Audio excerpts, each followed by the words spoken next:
आज 16 अप्रैल है, दिन गुरुवार है। ये जानते हैं बिहार की 30 फटाफट बड़ी खबरों को। और इस न्यूज को आप किस जगह से देख रहे हैं हमें कमेंट बॉक्स में जरूर बताएं।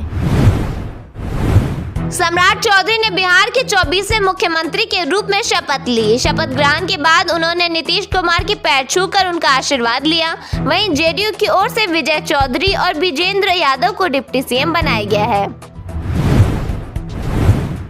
मुख्यमंत्री बदलने के बाद बिहार की राजनीति में बयानबाजी तेज हो गई है। पप्पू यादव ने भाजपा पर निशाना साधते हुए कहा कि उसने नीतीश कुमार की मजबूरी का फायदा उठाया है और उनकी पीठ में खंजर घोंपने का काम किया है।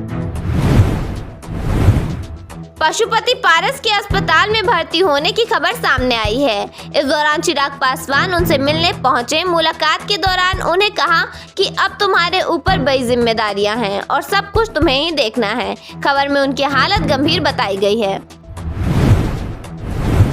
जमुई में प्रेमी ने लड़की के परिजनों को देखते ही शादी की मंडप छोड़कर भाग गया। प्रेमिका मंडप में बैठी रही। बताया गया कि दोनों पिछले 3 दिनों से फरार थे।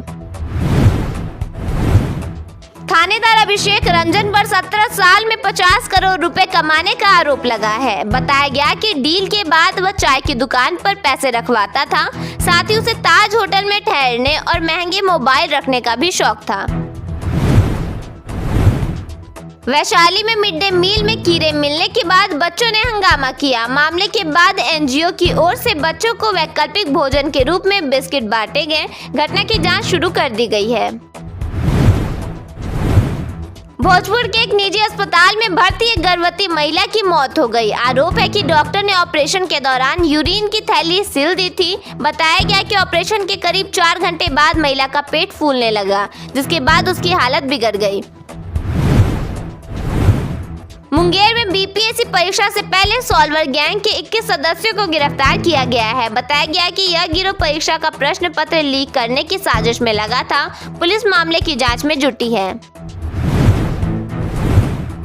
पटना में एक विवाहिता पर गर्म दूध फेंकने और मारपीट करने का मामला सामने आया है। पीड़िता ने ससुराल वालों पर दहेज के लिए गहने छीनने का आरोप लगाया है। देवर समेत अन्य ससुराल पक्ष के लोगों पर दहेज उत्पीड़न का मामला बताया गया है। महिला की शादी 6 साल पहले हुई थी। खगड़िया में डायल 112 की टीम ने एक नाबालिग लड़की की शादी रुकवा दी। मंदिर में चल रही शादी की रस्म को बीच में रोक दिया गया। इस मामले में 4 लोगों को हिरासत में लिया गया है। आज पूरे दिन लोगों को गर्मी परेशान करेगी। मौसम विभाग ने कई जिलों का तापमान 40 डिग्री से ऊपर रहने की संभावना जताई है। Central board of secondary education ने 10वीं का रिजल्ट जारी कर दिया है। रिजल्ट चेक करने के लिए cbseresults.nic.in पर जा सकते हैं। इसके अलावा उमंग ऐप या किसी वेबसाइट पर जाकर चेक किया जा सकता है। सीबीएसई बोर्ड की 10वीं की परीक्षा में करीब 25 लाख स्टूडेंट शामिल हुए थे। इनमें 14 लाख के आसपास छात्र और 11 लाख के आसपास छात्राएं थीं। बिहार में अप्रैल के महीने में ही भीषण गर्मी ने लोगों की परेशानी बढ़ा दी है। तेज धूप और शुष्क पछुआ हवाओं के कारण राज्य का तापमान तेजी से बढ़ रहा है। भभुआ सबसे गर्म जिला रहा, जहां पारा 39.9 डिग्री सेल्सियस दर्ज किया गया।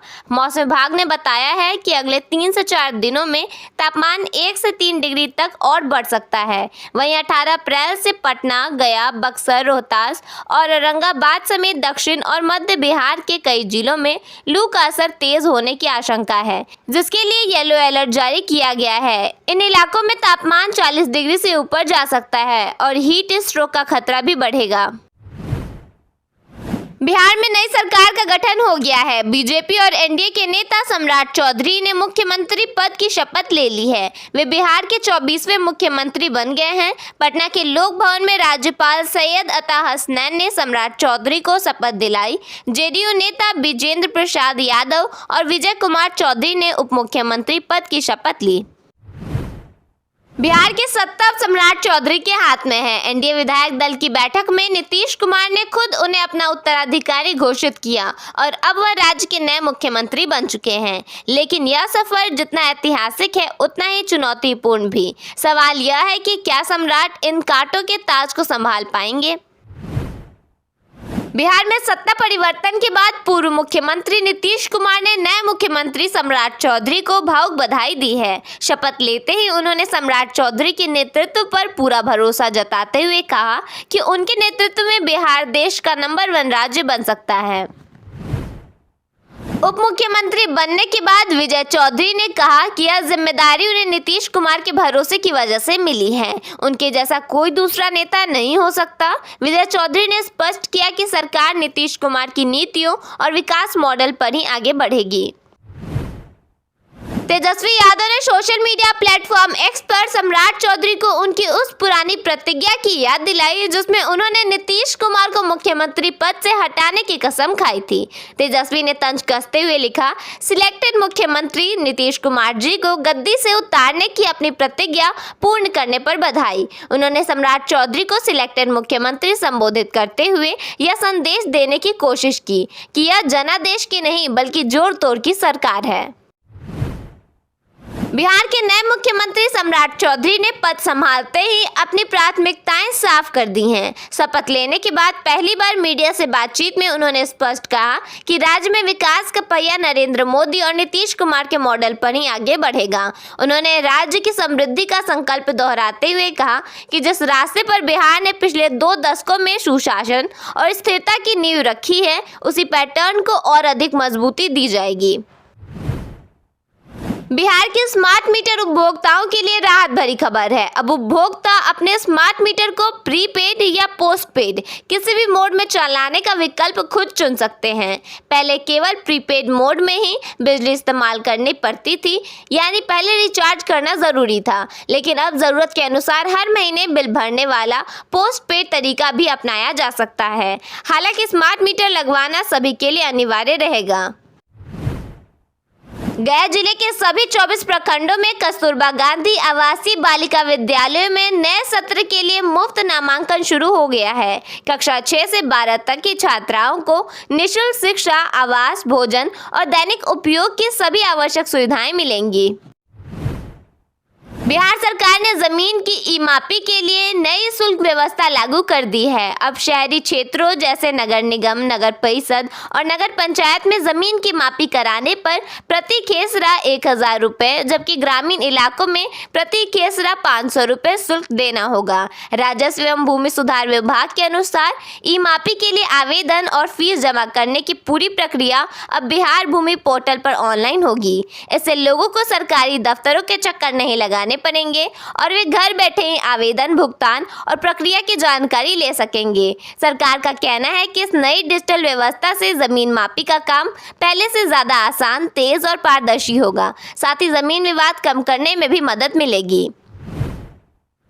बिहार के नए मुख्यमंत्री सम्राट चौधरी शपथ लेते ही काम में जुट गए। सचिवालय पहुंचकर उन्होंने कार्यभार संभाला और अधिकारियों के साथ पहली बैठक में साफ कर दिया कि उनकी सरकार तेज काम, जवाबदेही और समय पर विकास योजनाओं को पूरा करने पर जोर देगी। पप्पू यादव ने विजय कुमार सिन्हा के बयान का जिक्र करते हुए कहा कि कमांडर के आदेश जैसी बातें पार्टी के अंदर मतभेद को दिखाती हैं। उन्होंने कहा कि इससे संकेत मिलता है कि सम्राट चौधरी को मुख्यमंत्री बनाने पर पार्टी में पूरी सहमति नहीं थी। पप्पू यादव ने आरोप लगाया कि बीजेपी ने नीतीश कुमार की मजबूरी का फायदा उठाया। उन्होंने कहा कि नीतीश कुमार के स्वास्थ्य को मुद्दा बनाकर यह फैसला लिया गया, जो राजनीतिक रूप से सही नहीं है। उन्होंने यह भी दावा किया कि बिहार की जनता जानना चाहती है कि नीतीश कुमार कुछ समय और मुख्यमंत्री बने रहें। उन्होंने यह भी दावा किया कि बिहार की जनता चाहती है कि नीतीश कुमार कुछ समय और मुख्यमंत्री बने रहें। छत्तीसगढ़ के शक्ति जिले में वेदांता पावर प्लांट में मरने वाले मजदूरों की संख्या 16 हो गई है। इस बीच राज्य सरकार ने मामले की मजिस्ट्रियल जांच के आदेश दे दिए हैं। इधर कांग्रेस पार्टी ने भी एक जांच दल बनाया है। गौरतलब है कि मंगलवार की दोपहर शक्ति जिले के वेदांता पावर प्लांट में बॉयलर फटने से लगभग 3 दर्जन मजदूर बुरी तरह से झुलस गए थे। इनमें से 9 मजदूरों की मौत कल हुई थी, जबकि इलाज के दौरान 7 अन्य मजदूरों की मौत हो गई। मोतिहारी में पुलिस ने कार्रवाई करते हुए अंतर्राष्ट्रीय साइबर ठगी गिरोह का पर्दाफाश किया है। 4 आरोपियों को गिरफ्तार किया गया है। ये पाकिस्तान समेत विदेशों में बैठे अपराधियों से जुड़े थे। यह गिरोह लोगों को डिजिटल अरेस्ट और फर्जी विज्ञापनों के जरिए डरा कर ठगी करता था।